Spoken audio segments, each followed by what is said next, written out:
toujours autour du chef. Ah, Alors, le chef, est-ce qu'il y a une partie du corps qui s'appelle le chef? Christophe? Une partie du corps qui s'appelle le chef. Oui. Bah, moi je dirais le cerveau. Une partie du corps. Vous comprenez le mot corps? Corps, bien compris. La tête. La La tête. tête. Couvre-chef. J'ai dit le cerveau, mais enfin bon, c'est la tête. ah ouais, Vous êtes sérieux? la tête, oui. Tête. Alors, donc, notre corps est aussi un chef. Notre tête est un chef. Quel rapport y a-t-il entre le rapport que nous avons, nous, entre notre tête et notre corps, et le rapport qu'un chef a avec son groupe? Le chef, il commande son groupe de la même façon que la tête elle commande le corps. Mais alors, justement, enfin, oui, mais la vraie question n'est pas là. La vraie question, c'est qu'est-ce qui se passe quand le chef ne marche pas, quand la tête ne marche pas? Il y a une désorganisation complète, une paralysie, enfin, disons, une désorganisation. Ouais, Mais et au niveau du corps, alors? Eh ben, le corps n'est plus maîtrisé convenablement. Soit il devient paralysé, quoi. Soit il devient complètement actif de façon désordonnée. C'est marrant qu'il parle de ça, Jacques. Ça me fait penser à quelque chose d'un ancien chef d'État en Israël, Isaac Rabin. Quand il n'est pas décédé, le cerveau était éteint et le corps était toujours en vie.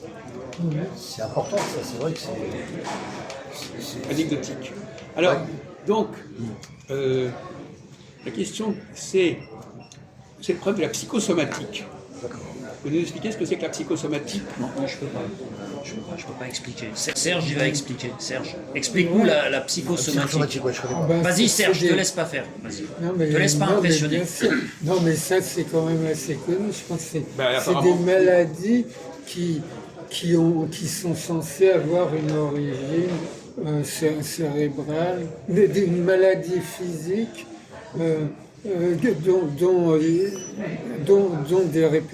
une maladie d'origine cérébrale, mais qui a des répercussions physiques. D'accord. D'accord. D'où le mot psychosomatique qui veut Ouais. dire Somatique, ça veut dire en grec, je crois, le corps, et psycho, c'est Le cerveau, c'est l'esprit. l'esprit. oui. Alors, le problème, c'est de savoir, oui, par exemple, quelqu'un qui a un désordre au niveau du cerveau, comment ça va se manifester? Il y aura soit une inertie corporelle, soit des manifestations erratiques, désordonnées. Alors, quel va être le diagnostic? Quand quelqu'un, par exemple, a un dysfonctionnement au niveau du corps, comment va-t-il expliquer ce dysfonctionnement? Le médecin, il peut suspecter des origines Des anomalies. corporelles Des anomalies corporelles, ouais. ou effectivement psychiques. Psychique en même temps. Suivant les cas. Généralement, Psychique et neurologique. quand il n'arrive pas à expliquer par des causes physiques, il considère que l'origine est psychique.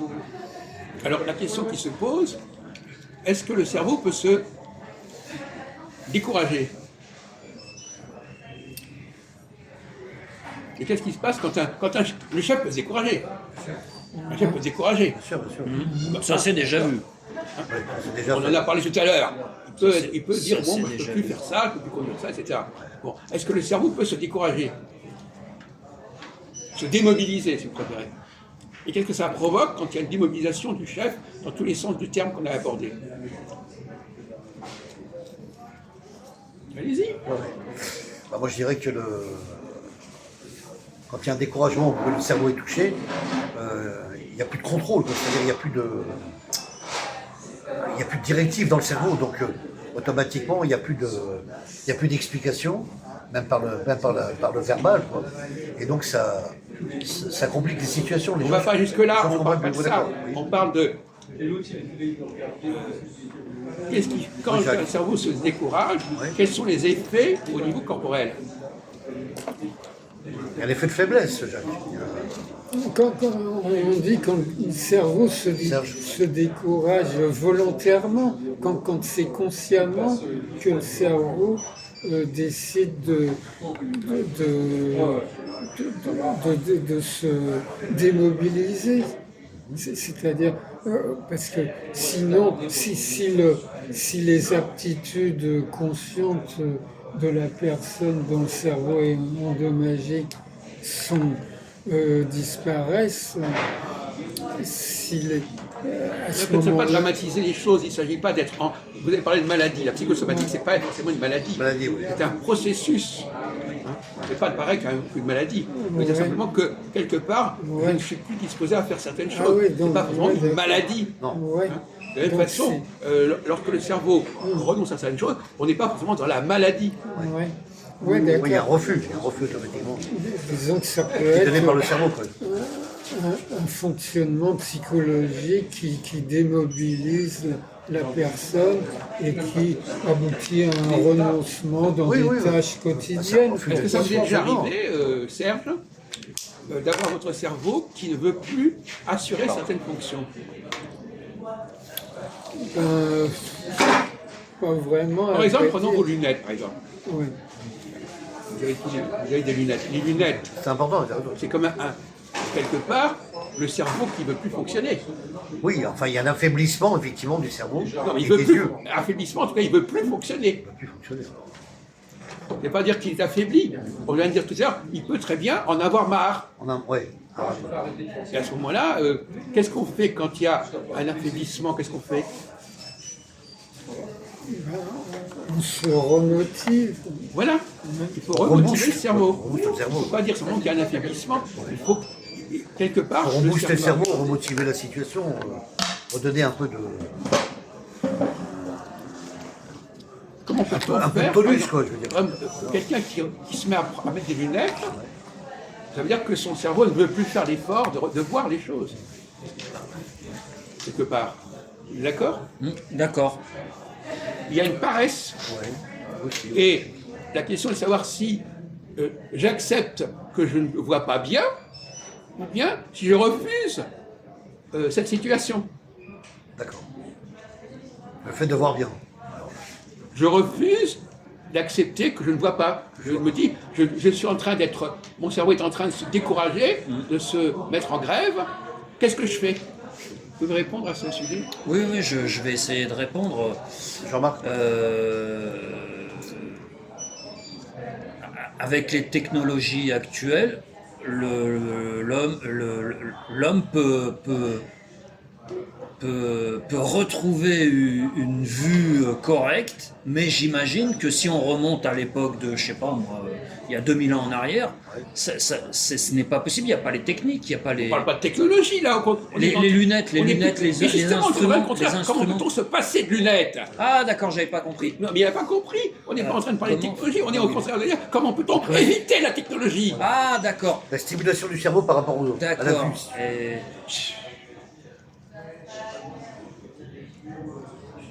Est-ce qu'on parle de quelqu'un qui serait myope ou alors quelqu'un qui est aveugle carrément? Aveugle, Non. il ne voit plus rien, de toute façon. Arrêtons le côté aveugle, il ne faut pas exagérer. Ça Donc tire pas. quelqu'un qui a Prenons un... des cas comme les deux là que nous avons Voilà, les deux d'accord. doigts. Voilà. Donc, Bon, oui, ils se sont mis à mettre des lunettes, Ah, ils toi. ne sont pas aveugles. voilà d'accord. Ils ne sont Donc pas une vue aveugles, qui baisse un peu. mais Une ils se vue sont qui baisse. laissés, Ouais.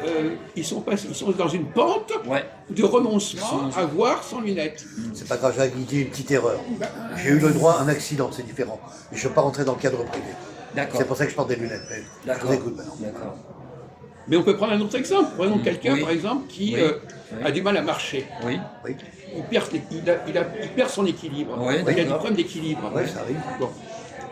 Ça aussi, c'est le cerveau qui ne veut plus fonctionner. Oui, il y a un problème entre le cerveau et le corps, et l'organisme. Alors qu'est-ce qu'on fait dans ces cas-là? Un peu le style d'Alzheimer, c'est-à-dire les gens ils tombent. Quelles sont les deux solutions? Voilà. Il y a toujours deux solutions. Quelles sont les deux solutions? La bonne et la mauvaise. quand le cerveau ne fonctionne pas comme il faut, il y a toujours deux possibilités. Eh ben, on laisse le cerveau dans l'état ou on cherche à l'améliorer. Oui, alors comment peut-on améliorer le cerveau améliorer, enfin, comment peut-on le relancer, en fait, si on peut dire. Eh ben, par des exercices. Voilà, oui. Ouais. Par exemple, est-ce qu'on peut imaginer quelqu'un qui, sur le moment, va prendre une canne, et puis à un moment donné, il dit non, je ne prends plus de canne. Je ne veux pas me laisser aller dans cette direction. Oui. Et par exemple, quelqu'un qui C'est prend une des lunettes, il dit stimulation. non, je ne veux plus prendre de Bien lunettes. sûr, Jacques, c'est une stimulation qui fait que la personne, à un moment donné, va se servir de la canne parce qu'ils se sont peut-être affaiblis, etc. Et après, il va se retirer de la canne et il fera des efforts pour y arriver sans avoir du matériel sur lui. Oui. Ah, ouais. En fait, bon, il y a des phénomènes physiques, médicaux, corporels, c'est une chose, et peut-être qu'on ne peut pas forcément pouvoir, qu'on ne peut pas lutter contre. Ah, mais là, je suis d'accord avec Jacques là-dessus parce que c'est vrai que c'est lié par le cerveau, tout ça, quand même. Ouais, mais d'un autre côté, Voilà. on peut se dire, dans certains cas, la volonté peut faire des miracles, et par une espèce de volontarisme forcené, on peut abattre des montagnes, Bon, peut-être. alors on va prendre l'exemple maintenant de l'autre cas. Lorsque le chef, lui, n'est pas à la hauteur et se décourage, qu'est-ce qu'on peut faire? Quelles sont les deux solutions? Les deux solutions pour les subordonnés ou pour le chef. Les deux solutions. On a vu qu'il y avait deux solutions. On laisse faire, on ne laisse pas faire, on ne sait pas quoi. Parce que notre idée, c'était le parallèle entre la tête et le chef. On peut reformater, reconditionner, puis de relancer, de remotiver. Oui, remotiver le chef, lui faire prendre conscience de certaines Sa décision professionnelle. réalités et de la bonne volonté de son groupe. Donc, De remoduler surtout son si discours, les de rapports refaire humains des activités, sont voilà. Bon, on va sympathiques. demander à Jean-Marc, là, que Jean-Marc, ouais. vous pouvez reprendre le train en marche, là, s'il vous plaît. Là, on vient de continuer le parallèle entre le cerveau et le corps, et le chef et le corps social. Est-ce que le corps social peut également se dégrader parce que le chef n'a pas le moral, n'a pas la pêche, et qu'il ne veut plus, il fait la grève, il ne veut plus s'occuper de certaines choses, il démissionne quelque part. Et alors il peut y avoir une démission carrément. Bien sûr. Par exemple, De Gaulle, en 69, il a démissionné. Alors qu'il aurait pu continuer. Alors, est-ce que là, donc là, on a, bon, c'est pas un très bon exemple, bon, peu importe, mais ce qui m'intéresse ici, c'est qu'est-ce qu'on peut faire pour empêcher une dégradation, non pas du pouvoir du cerveau, mais du pouvoir du chef. Désigner un nouveau chef. Comme on peut changer de cerveau aussi pendant qu'on y est. Ah oui, c'est vrai, c'est une bonne idée. Donc greffer des cerveaux. Apprendre à se débrouiller sans chef. Oui. L'autogestion. Quelque chose comme ça. Ou bien de réconseiller le chef par une équipe et puis s'il est décidé de relancer son activité.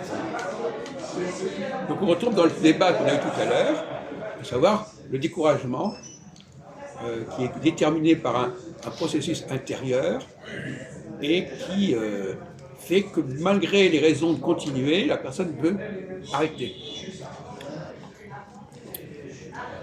Alors, Il existe des procédures, par exemple, dans certains pays, si le président vient à mourir, il est prévu que le vice-président le remplace automatiquement. C'est une procédure qui est avec prévue. Kennedy. Pardon? C'est ce qui s'est passé avec Kennedy. Oui, oui, absolument, absolument. Bon d'accord, enfin bon. C'est vrai, c'est un bon exemple. C'est un bon exemple. Qu'est-ce qu'on pourrait dire sur la Il n'y a Russie? qu'en France que quand Pompidou est mort, on n'avait pas de vice-président pour le remplacer. Vous oubliez de faire nouvelles élections en 74. Ouais. Vous en souvenez, je suppose. Et en France, on n'a pas prévu dans la Constitution un vice-président qui remplacerait en cas de maladie Le président en tête. le président. Le vice-président. C'est d'ailleurs regrettable parce qu'on est obligé de faire de nouvelles élections alors que le mandat n'est pas terminé. Bon, on va pas continuer Intéressant. là-dessus. Finalement,